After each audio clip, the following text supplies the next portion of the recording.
কি অবস্থা? কোনো খবর আছে? কি? তোমার ডক্টর কিছু জানিয়েছে? ও না না, দেখি, আমি ভাবছি নিজে ওখানে গিয়ে জেনে আসবো। হ্যাঁ ওটাই। আমরা তো মাত্রই ওখান থেকে আসলাম। আমার আর তর্স হয়েছে না সদরুদ্দিন, কি করব তুমি বলো। সঙ্গুল, আমাকে কিন্তু অনেক নার্ভাস করে দিচ্ছ তুমি। তুমি আমাকে একটা ট্যাক্সি রেখে দেবে? ঠিক আছে, কিন্তু আমি যাব না।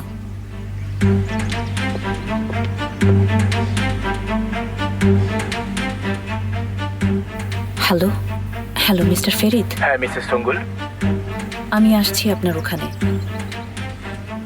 আমি তো বলেছি এখনো সব রিপোর্ট আসেনি, আর তাছাড়া আমি এখন অন্য হসপিটালে। কোনো অসুবিধা নেই, আমি আসছি। আমার একটা জরুরি কাজ আছে, প্লিজ। মিস্টার ফেরিদ, আমি বললাম তো আমি আসছি। মিসেস সঙ্গুল,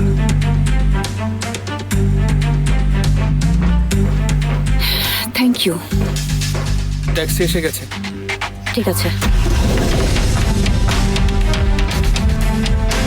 নিয়ে যাও।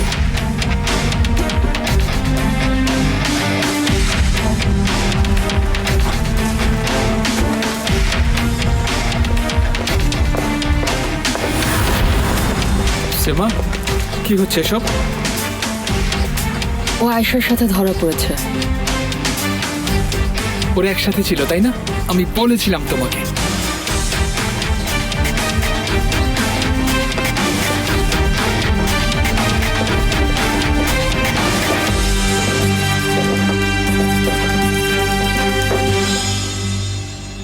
এখন আমরা কি করব মোস্তফা?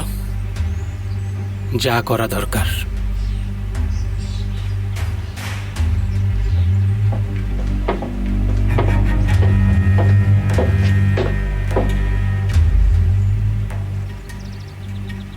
তোমার লজ্জা হওয়া উচিত মোস্তফা। ছি ছি ছি।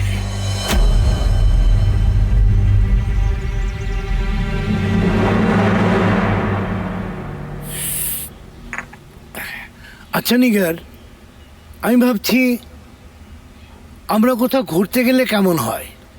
কোথায় যেতে চাও? জানি না, আমরা ক্যাপাডোসিয়াতে যেতে পারি। একসাথে একটা বেলুন ট্রিপ করা যায়। হ্যাঁ, সিনানের জন্য একটা ভালো অভিজ্ঞতা হবে। তুমি কি বলো? সত্যি করে বলো তো, তুমি আজ এত খুশি কেন? কারণ নানা আমার বাবাকে আয়েশা আন্টির সাথে ধরিয়ে দিয়েছে। ধরিয়ে দিয়েছে মানে? কি বলছো এসব? প্রবলেম কি আপনাদের? আমাদের কাছে কি চান? আপনি কি বলতে চাচ্ছেন? আপনার মতো একজন বয়স্ক মানুষকে এগুলো মানায় না মিস্টার উনসাল। আপনার বিজনেস আছে, আপনার ক্যারিয়ার আছে, তাহলে আপনি এই সবকিছু বাদ দিয়ে আমাদের পেছনে কেন লেগেছেন? এক মিনিট, কি হচ্ছে এসব? তুমি নিজেই নানুকে জিজ্ঞেস করো নানি। কি ব্যাপার উনসাল, তুমি আবার কি করেছো? কিছু না নিগার, আমি আবার কি করতে যাব? নানু তুমি এখনো মিথ্যা বলছো। দেখো সিনান, তুমি তোমার নানা ভাইয়ের সাথে কথা বলছো। মোস্তফা আপনার সাথে এমন কি করেছে যে আপনি তাকে এতটা ঘৃণা করেন? আপনি কি জানেন আপনার কারণে ওর কত বড় ক্ষতি হয়ে গেল? তাহলে মাফিয়াদের সাথে না মিশতেই পারে, আর আমাকে এসব না বলে আপনার বাবাকে বলুন। এর প্রতিদান আপনি পাবেন, অপেক্ষা করুন।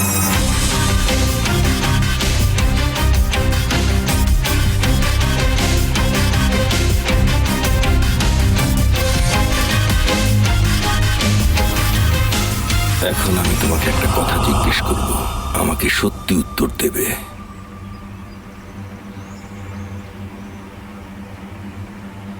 এদিকে তাকাও। কি মনে হচ্ছে?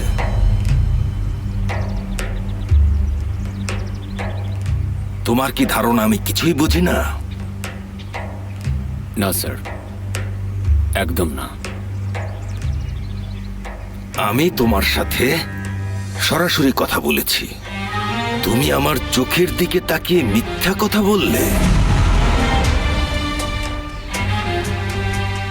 তোমাকে জিজ্ঞেস করেছিলাম আমার মেয়ের সাথে তোমার সম্পর্ক আছে নাকি, অস্বীকার করলে। করনি? করেছে। তোমাকে নিজের ছেলের মতো দেখতাম, বলেছিলাম কোনো ভুল করো না, দাগ দিয়ে তোমার সীমা দেখিয়ে দিয়েছিলাম,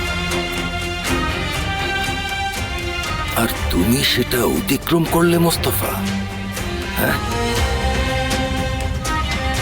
এখন আমার কি করা উচিত?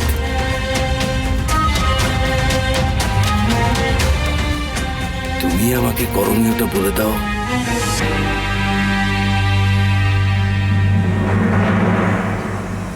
এই খেলা এখানেই শেষ করা হোক বাবা।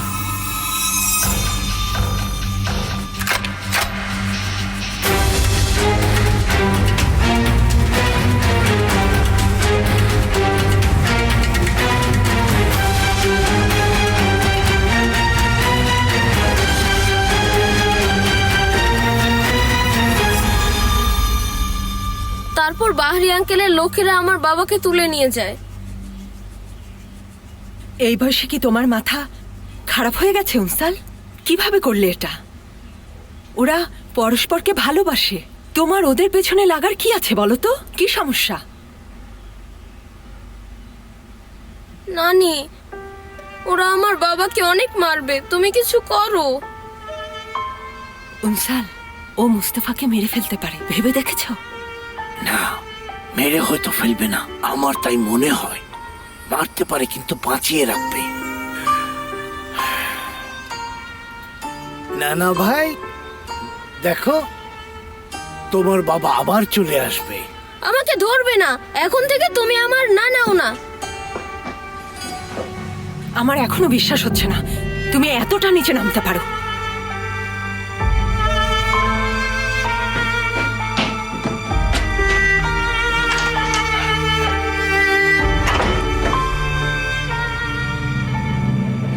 আল্লাহ প্লিজ, আমার বাবার যেন কোনো কষ্ট না হয়।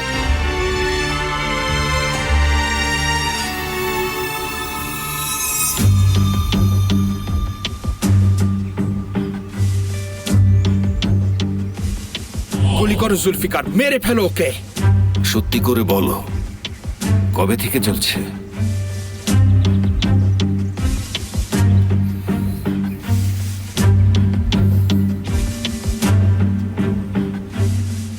যেদিন তারা আপনাকে ওই রেস্টুরেন্টে অ্যাটাক করেছিল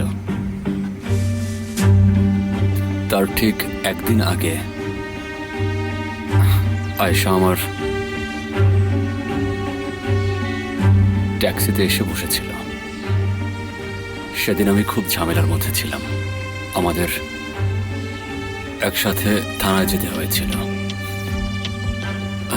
তারপর ওরা আমাকে জেলে ঢোকায়। তাহলে তুমি সেই লোক আয়শা যাকে জেল থেকে বের করার জন্য বলেছিল? আয়েশা বলেছিল? হ্যাঁ, এরপর আমি ওসের সাথে কথা বলেছিলাম।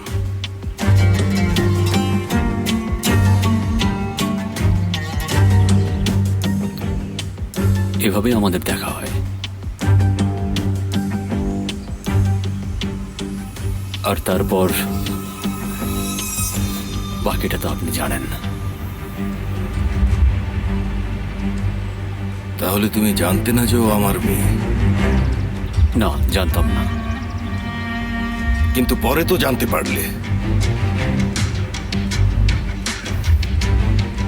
হ্যাঁ, পরে জেনেছি। যখন তারা আয়েশার ওপর হামলা চালায়, ওখানে আরো একজন ছিল যাকে ট্রাঙ্কে নিয়ে আসছিলাম। সেদিন যখন মারামারি হচ্ছিল, ঠিক তখন আমি আপনাকে প্রথমবারের মতো দেখি আপনারা একসাথে। বিশ্বাস করুন, আমি তখন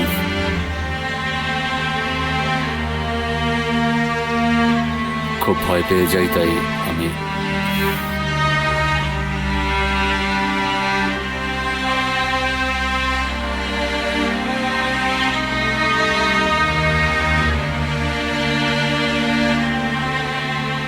তারপরও তুমি আমার মেয়ের পিছু ছাড়তে পারলে না?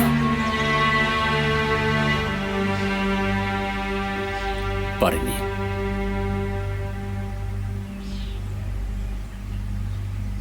আমি আয়েশাকে মিথ্যা বলেছি। ও জানতো না যে আমি আপনাদের এখানে কাজ করি। যখন আপনি আমাদের পরিচয় করিয়ে দিলেন,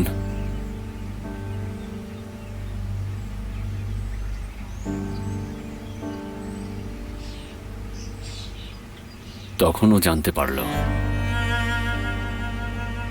আর এখন আপনি।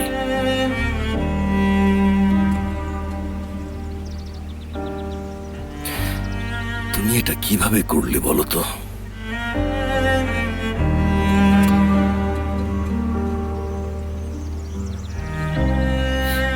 আমার উপর আপনারা রেগে আছেন, কিন্তু আপনাদের একটা বিষয় অবশ্যই জানা দরকার।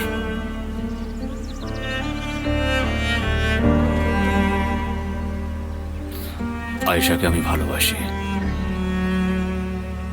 কি?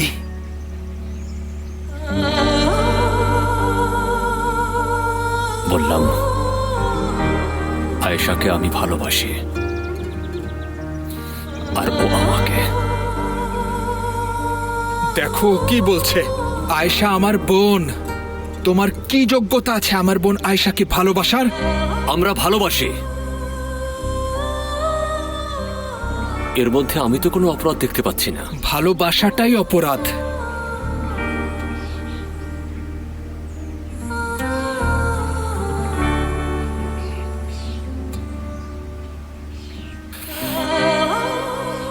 দেখো মুস্তাফা,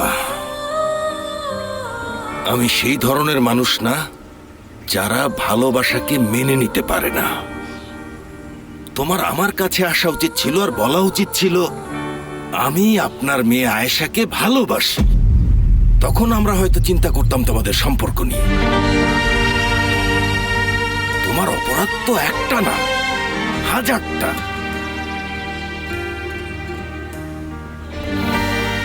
আমরা আসলে চেষ্টা করেছি, পারিনি, হয়নি।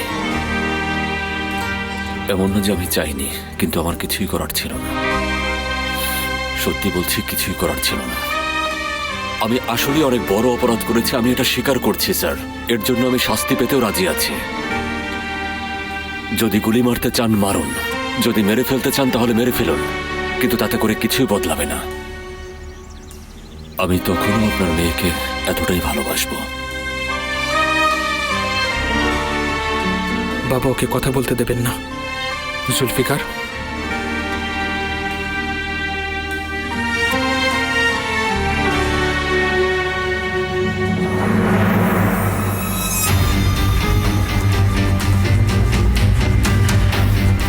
কি হচ্ছে এসব?